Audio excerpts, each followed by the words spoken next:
Have you ever wondered what it takes to leave a stable career in medicine and successfully dive into the world of entrepreneurship? In today's episode of Trailblazing Women, Exceptional Stories of Female Leaders, we're uncovering the truth behind an incredible journey from a stethoscope to startups. I'm sitting down with Kasey D'Amato, the multi-passionate entrepreneur who's not only built multiple thriving businesses, but also mastered the art of balancing ambition with personal growth. If you're ready to turn your passions into profits, to overcome setbacks, and to scale your ventures with confidence, this is a conversation you cannot afford to miss. This is Girl Take Note, a podcast for women who are looking to turn their dreams into reality.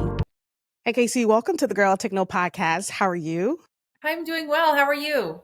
I am good. I'm finally glad we're able to get this interview done. I know we had some rescheduling going on, but we're here. We made it. That's all that matters, right? We made it.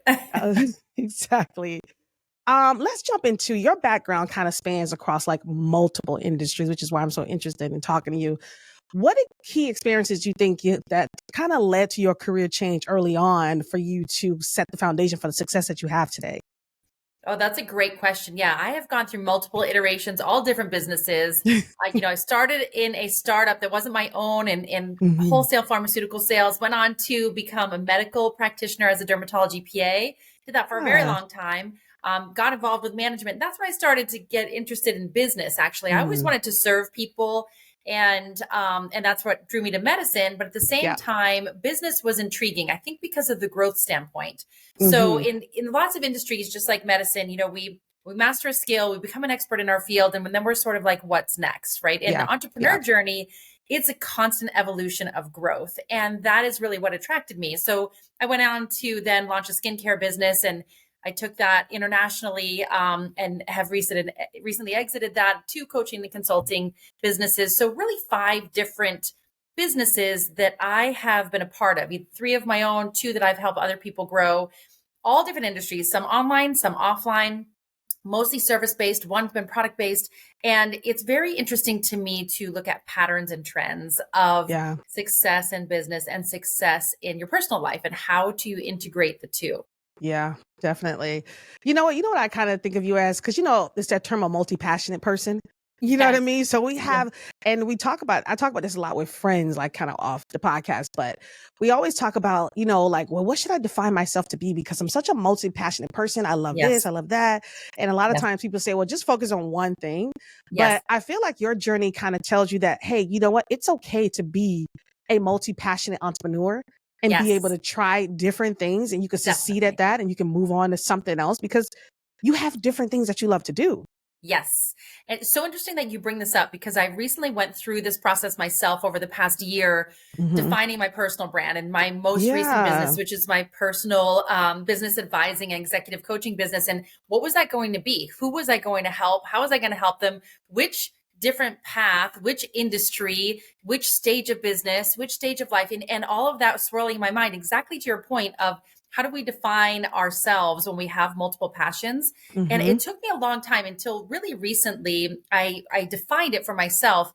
And the way that I did that, hopefully will help you or your listeners, is I looked at the broad strokes of the different industries and the different passions, right? The different passions that I've had, and the different experiences that both worked well and didn't work well. And I faced the didn't work well head on, like, okay, what really did not work in this certain industry or certain phase of life or business or whatever it is, and what worked really well in the other areas in broad strokes. And so when I started to look at that and look at the patterns of what worked really well, what didn't, and look at the different industries, and then I backed it up even more high level, for me, it became a combination of 3 things. And maybe this will apply to you or your business and some of your listeners, and kind of when they think about their multiple passions. For me, when I saw that the areas that worked best and where I thrived, it was areas where I was able to very distinctly balance leadership growth, business growth, and personal growth all at the same time. And in other phases of my life or seasons, I would focus maybe only one of those 3. And what would happen is that one might be successful, but then other areas of my life might suffer, or other areas of the business might suffer. And so for me, it really came down to seeing those 3 things. And that became the definition of my personal brand now, which is helping people accelerate as a leader Yeah. helping accelerate his business and helping accelerate personally and self-development at the same time, being accountable to those failures. And if we're not growing and learning, then our life isn't growing, then our business isn't growing, right? And so how to balance those three. And so whenever people are multi-passionate and they say, I have all these different ideas, all these different people I want to serve, and Yeah. these different ideas I want to pursue, I'm like a squirrel chasing all the different things. How do I get focused? I Yeah. always start with the end in mind and then reverse engineer. How are we building this business? Is this building your life? And how are you building yourself as a leader? And if we can define those three things, you're onto something, and double down on that. You can still do the other things. Maybe they become more hobbies, and you Yeah. put your energy into the one that takes the lead, and the others become more hobby and passion projects. But your one project takes the focus of your attention. Yeah. And I like the fact that everything doesn't have to be the main business. Some things can be your Yeah, passion projects, and totally. some things can be hobbies that you do. Doesn't mean you can't do all of them, but it Yes. doesn't have to be that one thing that drives everything, you know? Yes. I like that. And you touched on something that I want to talk about when it comes to like personal development. In your coaching business and consulting business, because I know a lot of entrepreneurs who put personal growth and development kind of on the back burner because they feel like Yes. I have to build business. The Yes. personal part I'll deal with later. Yes. How often do you come into contact with people who feel like, no, I need to focus on the business. I'll get me together later. I got Yeah. issues, I got things going on, but I'll put that That's later. yes. I think it's one of the most common mistakes. And in my journey, one of my darkest times, I won't call it failure because I think that failures are not a part of the journey. I think it's all learning Yeah. experiences. But one of the darkest times was when I was 100% focused on business. I had 3 or 4 different businesses at the same time, plus managing the medical business, and I had a couple of my other businesses going, and I just crumbled under Yeah. the overwhelm and the burnout, and ended up in the doctor's office. And the doctor saying, if you keep sleeping 5 hours a night and trying to do all the things, Yes. you're going to have a heart attack before the age of 36 at that time is how old I was. Mhm. And I thought, gosh, this isn't the way to do this. This can't be the way to success, right? This cannot be the path to success and fulfillment. Can't not be doing all of the things all of the time and Yeah. putting self-care on the back burner. And at that point, I stepped back from quite almost everything, took a sabbatical, became trained as a life coach through Tony Robbins, because I realized neglecting the self-care and putting all the focus on business from the outside, the business looked glamorous. Some of the Yeah. businesses were growing very quickly. We're getting lots of press and accolades, and Mhm. all of these things were happening. But internally, from the self-development, self-care side, it was a hot mess. I mean, there was Yeah. just no way it was sustainable. And so I swung the pendulum the other way and put all the energy on self-care and mindset and Yes. how to balance, and then came back with a much clearer focus of, okay, which one of my passions are going to be the primary business? What are going to be the hobbies and passion projects? How am I going to build my team and empower the team to lead these other businesses? If I want to have multiple businesses, then I need a powerful team that can lead them. How am I going to do things differently to carve out time for date nights and things I like to do, in my Yes. personal life, right? So my Yeah. relationship doesn't suffer. And so I started just becoming very intentional. Like, one of my favorite quotes is, where focus goes, energy flows. And where we're putting our Mhm. focus, whether it's business or personal life, that's what's going to succeed. So if all of our energy goes to business, before we know it, our relationships are suffering with our Yep. significant others or friends or family.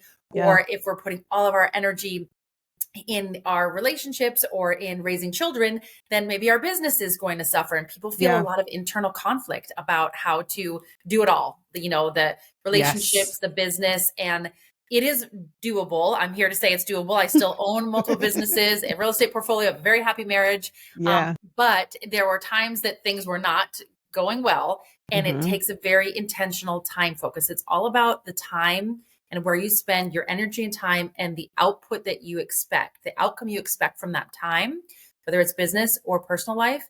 And that is how to grow all the things, and Yeah. also be intentional about which are going to be hobbies or passion projects, which things you like to do, but maybe they're not in the forefront of your energy right now, just for the Yeah. season, not Yeah. forever, just for Yeah. the season. Yeah, I like that. And just that thing of balancing, because like you said, sometimes as you know, when mothers, you can feel guilty because you're not putting as much time in you would think you want Yes. to, because you feel like Yes. I'm putting more time in the business. I'm missing out on things over here. And so Yes. and I like that we're intentional, trying to be intentional about the moves you make and the things you do really does help create that balance, because I feel like we have conversations around balance so much, but people still find it hard to People still do. find it hard. People Yes. still find it hard to do. They It's still still a find it hard. challenge to do it. Yes. It's the calendar. I always encourage, and this took me a long time too. So, Yeah. I'm not preaching from something that I didn't experience, but, Right. I now have, very strict boundaries on weekends. Weekend time is not for business.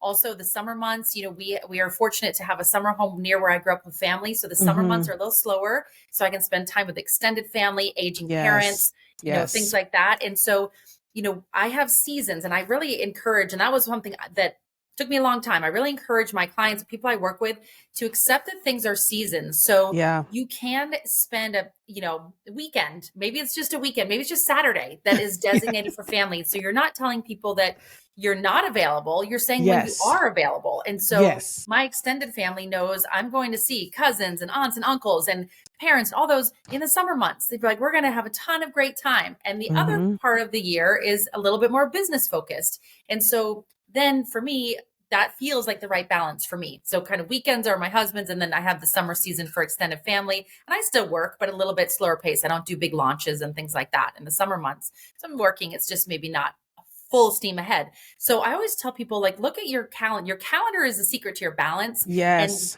creating your calendar in seasons, in like 90-day blocks. What are you focusing on accelerating that season? And what is kind of coasting that season? And a lot of people don't recognize that business is always a kind of a cycle of Mm-hmm. growth, coast, sometimes retraction, sometimes you're getting smaller, and then coast, growth, and so you Yeah. over Yeah. time want to be coasting, growing, but Yeah. sometimes you're going to have retraction, and that's normal. Yeah. Yeah. That is true. Sometimes you're coasting and growing and you got to have some retraction. So you split your consulting business into two independent companies. What was kind of like your strategic reasoning behind that move? Yes, my first coaching and consulting business was designed for medical professionals. That was one of Mm-hmm.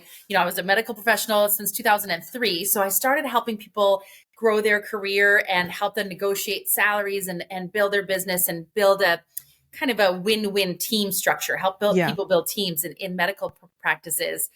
Now, more recently, over the last few years, I have kind of spun off my personal brand, which is KaseyD'Amato.com. It's Mm-hmm. completely unrelated to the other business, where I help people who want to grow their business anywhere from $0 to $10 million, Yeah. because that is some of the hardest stages. Bigger businesses, we have lots of team, lots of infrastructure. They have their own problems, big, Fortune 500s and things like that. But Yep. there's something about this 0 to 10 million revenue, whether you're starting out, whether you're six figures, you're low seven figures or mid seven figures, there's some very specific red zones that, myself and others that I know get stuck in this area of red zone. When you're building a Yeah. business at this stage, having gone through this 5 different times, I can see the red zones very clearly now in Yeah. this 0 to 10 million. And so my newer business helps people in a concierge way, one-on-one, really accelerate past those red zones, both in leadership, in business, and in self-development Mm-hmm. for small business owners and leaders of small businesses. Yeah, yeah, that's so cool.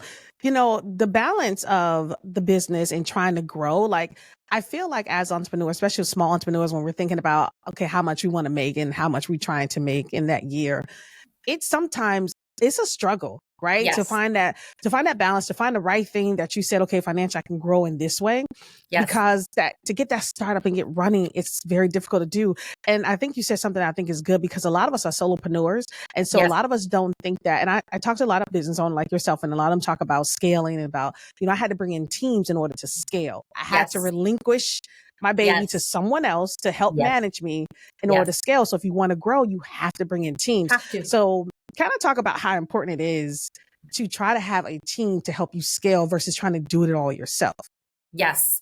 Having a team is critical. if you try and do it all yourself, you're working for the worst boss in the world, and it's you, because you're overwhelmed and you're exhausted and you're trying to do all the things. And so all the things.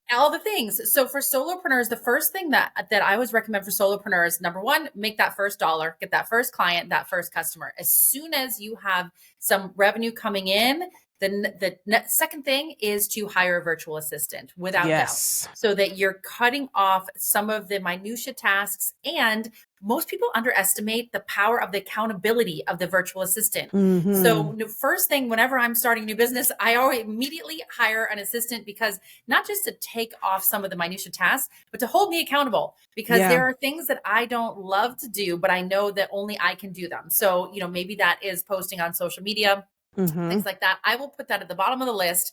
But if I have a VA that I know has a job to post my social media, they're like, I need a video from you. Well, they can't make the video. I have to make it. And so it holds me accountable. So I highly encourage people to get a VA early on as a solopreneur and start training your brain on how to delegate tasks and how to utilize somebody else to help hold you accountable, to help you make your calendar, right? So it's so critical to have a business calendar. What are the promotions or things you're launching, things you're going to be announcing, things that are going to be different? It's another great task that your VA can head up the calendar, but they still need something from you. So you are now accountable to give them the vision of the business. And so it starts to train you to be a visionary and start to communicate that to your team. It starts to train you to do some of the things that only you can do that are critical for your business, and that VA can hold you accountable. And also they can take that minutia task off your plate, things that are tedious, that whether they're answering your emails in your inbox or managing your personal appointment calendar, or,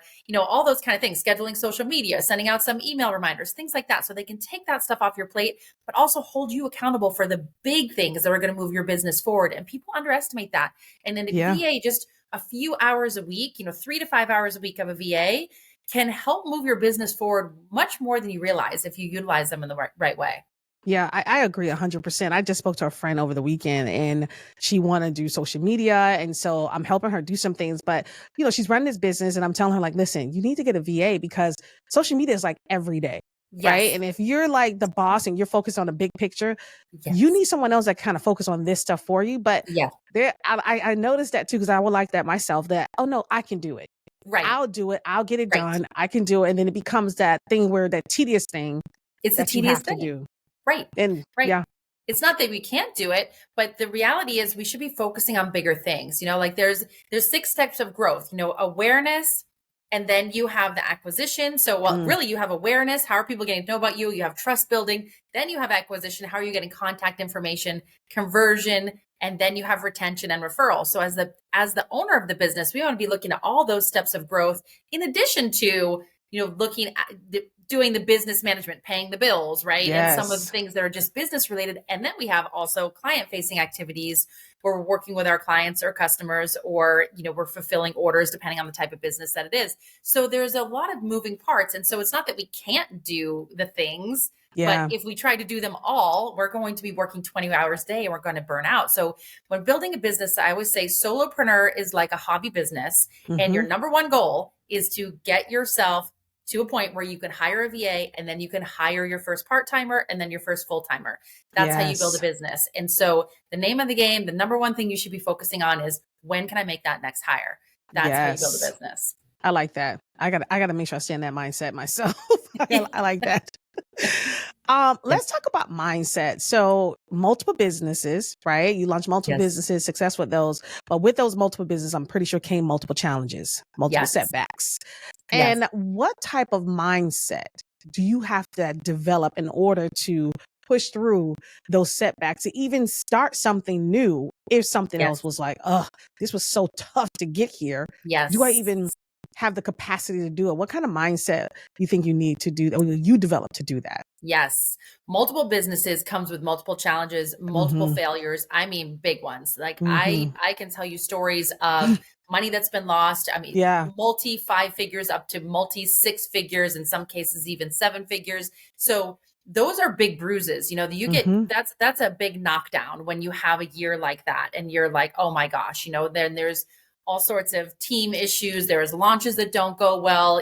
There's all the things, legal issues, right? And so these these type of challenges can bring you to your knees without a doubt, if you do not have a strong stomach for entrepreneurship. And I think it's really about thinking about your limiting belief. Why is it that you think that why did that happen? And what could you do better the next time? And a lot of people will say, well, I don't have the resources. I don't have the time. I don't have the money. Maybe I'm too young. Maybe I'm too old. Maybe I have kids. Maybe I have aging parents, whatever it might be. And you're thinking there's all these other outside forces of why this didn't happen. I don't have the marketing skills, or the sales skills or whatever it might be. Yeah. But the reality is, if you look at successful people, they have all had major failures. I promise you, major. Big ones, all the money, all the team, all the legal, all the failed launches, all the things that we have on smaller scales in the 0 to 10 million range. The big players have had big failures as well. And what is the difference is you get up and you do it again. So how do you do that?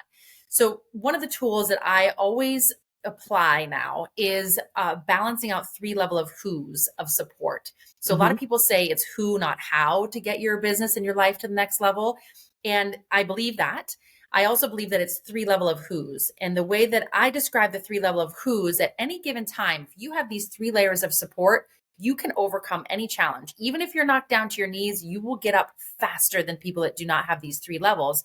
And that is a team of people that are your mentors, guides, coaches, people that have experience, more than 10 years of experience compared to you in a certain area of business, of life. And you want a couple of people at that stage, very experienced people that can see a high level and they can be like, yep, that really sucked. That just happened. But guess what? That's happened to me. Lots of people I know, and this is what we're going to do next time. And it's going to be fine. So that team of people that have a lot of experience to help you feel like you're not alone, right? Then the next level of who's are your peers. These are people that are going through they're at similar stage of business, maybe in a similar industry. These are people that you're going to conferences or you're networking with, and you're cross promoting each other and you're collaborating together and you're going through the challenges in real time. You're going through a failed launch. You're going through, losing money or a down year, things like that. And these are your peers that you can relate to also, so you don't feel alone. You're navigating the waters in real time. Then you have your team of who's that are your support team, your VA, your part-timers, your full-timers,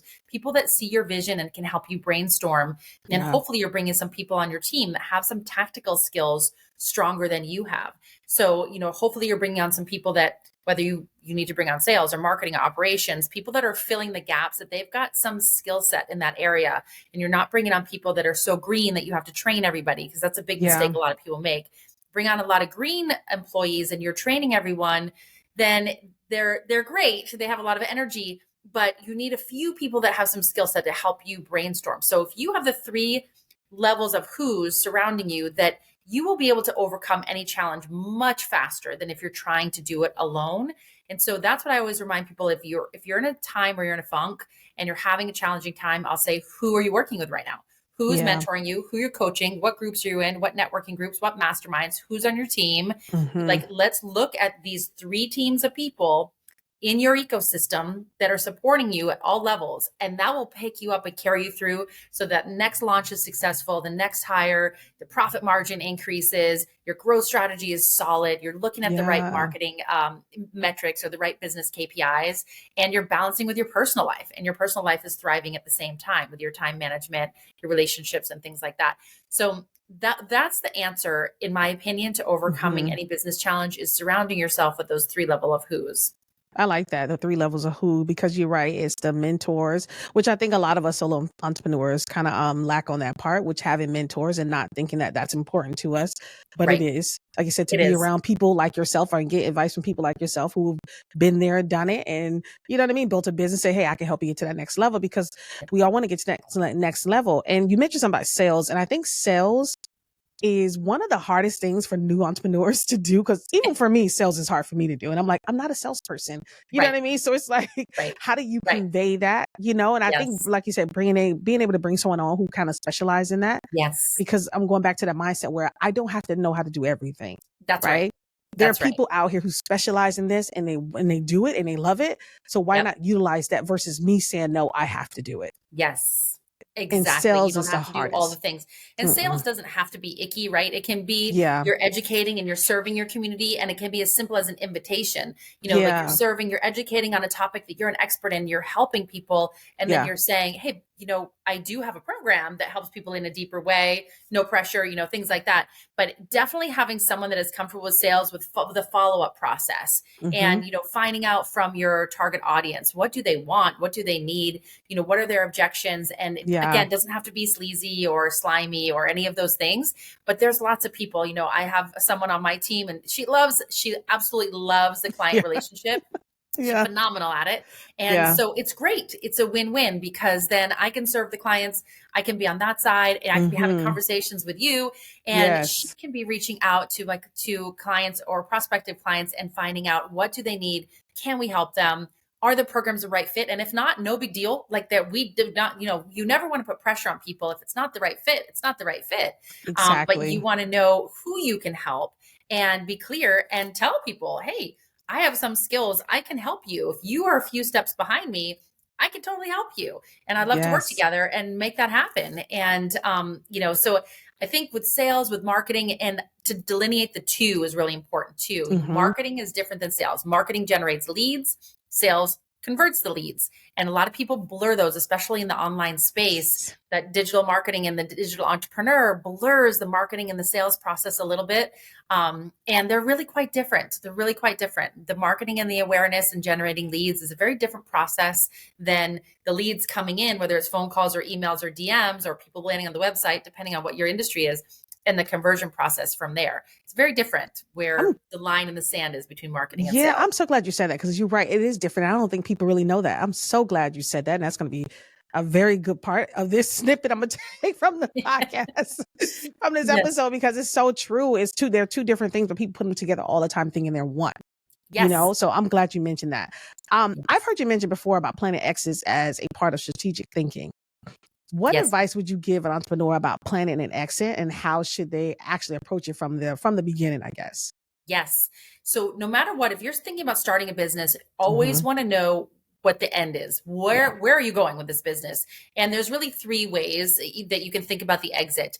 One is, are you going to sell this business? Are you going to Mm-hmm. build it up and sell it? If you're going to sell it, then there's a specific way you want to build the business, so that you aren't so intertwined in it that it can't be sold or Yeah. operate basically without you, because that Mhm. takes the value away. So you have to build it in a way where it's very team focused, very system focused, if you're building it to sell it.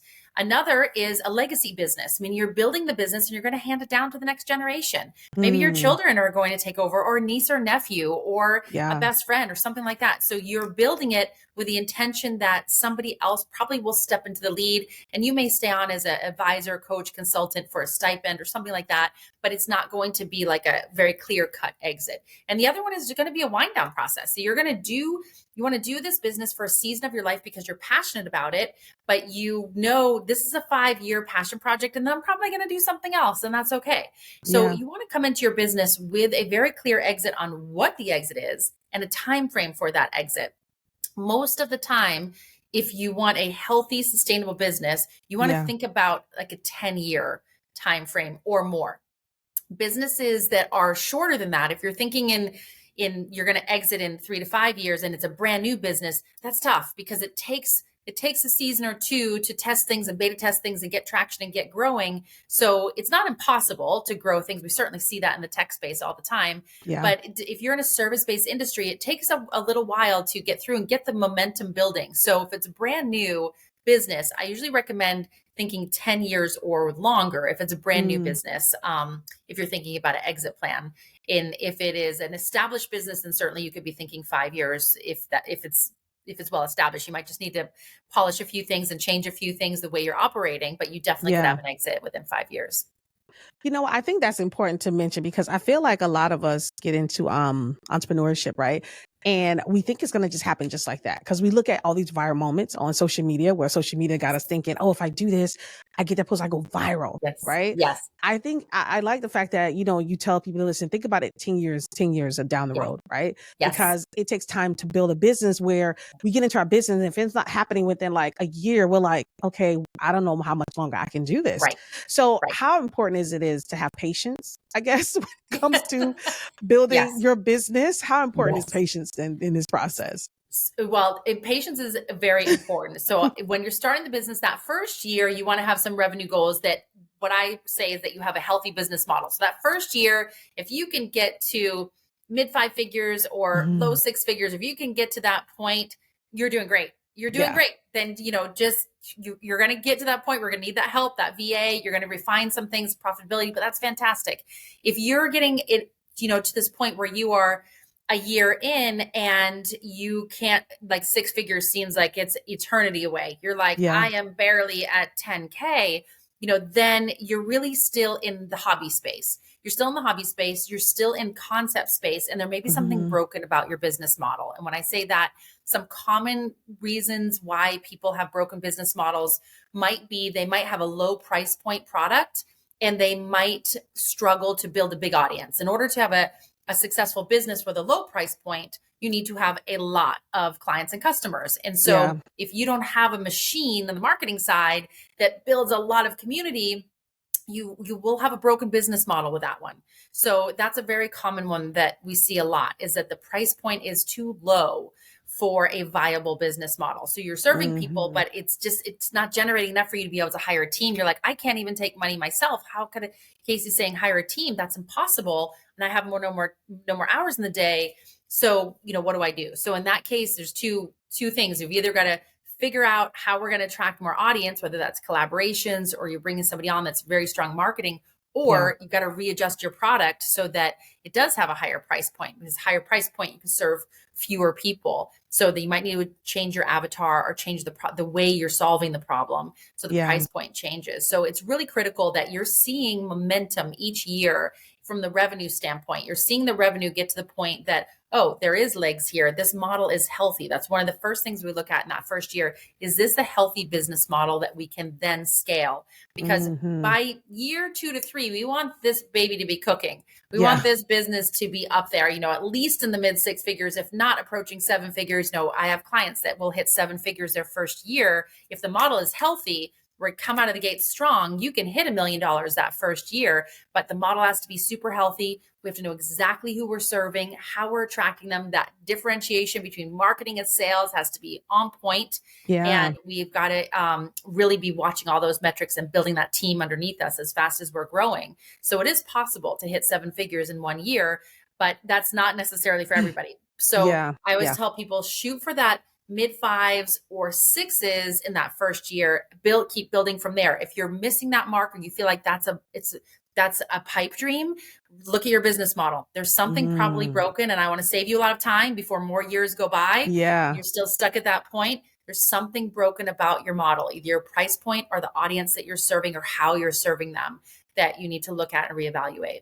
I like that. That's such good advice. God, Kasey, I feel like I could do a whole hour or 2 hours talking to you.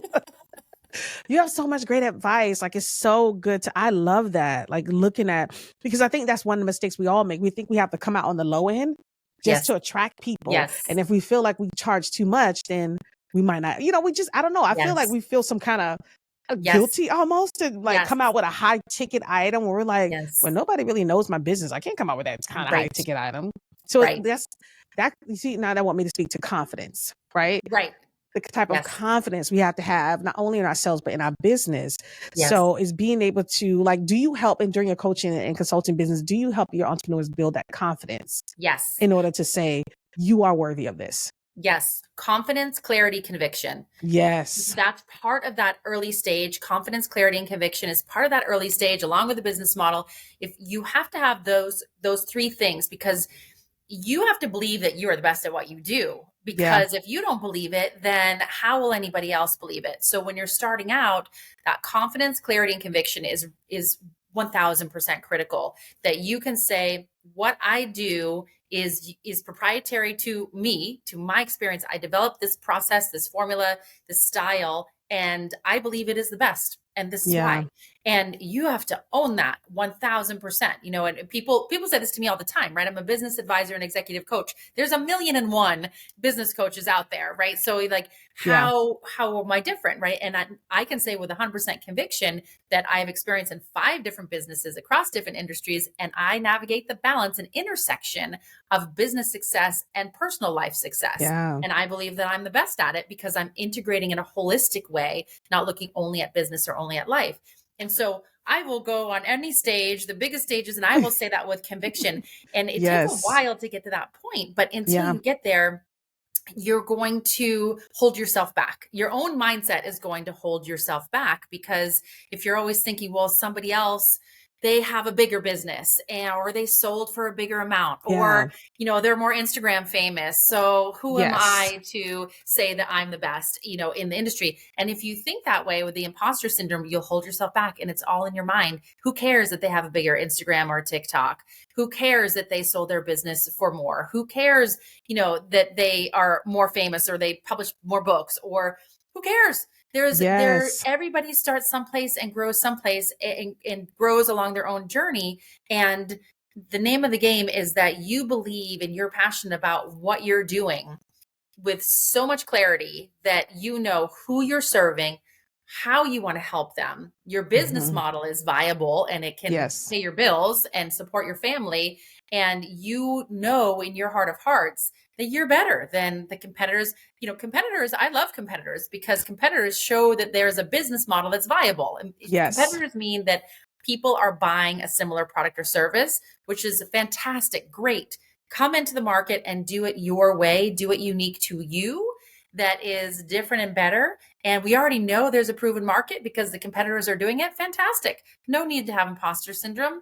Great. They paved the path. Now come in, swoop in, do it your way, and take a piece of that market share and just own it. But it's really critical to have that level of confidence and define how you're different, who you're serving, problems you solve, outcomes you deliver, and why you believe you're the best. Yes. Oh my God. That was so good. That's like such the best closing statement right now. Yes. That is like the best, because everything goes back to mindset. Everything we do goes Yes. back to our mindset and what we believe, our own belief system, what we believe. I'm going to close out the show, but what's next for you? You got multiple business. Is there another business you're thinking about launching, or are you just going to continue to expand on the consulting business? What's next for Yes. you, Kasey? Oh my gosh, that's so exciting. So I always keep my eyes on the market. I'm always looking at opportunities, right? So I have 2 coaching consulting businesses right now, a real estate portfolio. Those are sort of the 3 things that I balance right now. But I always keep my eyes out. I'm always Yeah. I love partnerships. I always keep my eyes out for partnership opportunities. I'm in the process of writing a book. The book is Oh, going to be about navigating these red zones and that 0 to 10 million, and yeah. becoming a stronger leader, stronger in business, and stronger in self-development. So the book is coming in 2025. That's going to be new. I'm launching a new group program. So up until now, I've been working with people concierge one-on-one, just 8 Hmm. clients at a time. I have a new group program. It's going to be a small group to help people, again, in this space, small business owners, go from 0 to 10 million and navigate these challenges and these sticking points. So that's new. And as far as a new big venture, we'll see what is going to be coming in the future. I'm always open, Yeah. because at this stage, I think when you get the entrepreneur bug in you, it's always there. And Yeah. so you're always exploring opportunities. That's so awesome, Kasey. Thank you so much for being on the show. We definitely got to have you back, because I feel like I have more questions to ask you, so I Yes. want you to come back. Definitely you have to come back when you launch the book, because I have to know all about that. Yes. So thank you so much for being on the show. Yes. Thank you for having me. It was a pleasure. I look forward to chatting again in the future. It's an absolute pleasure. Yes. Yes. All right, guys. I am Shaunie Sanders. This is the Girl Take No podcast, and I will talk to you next time.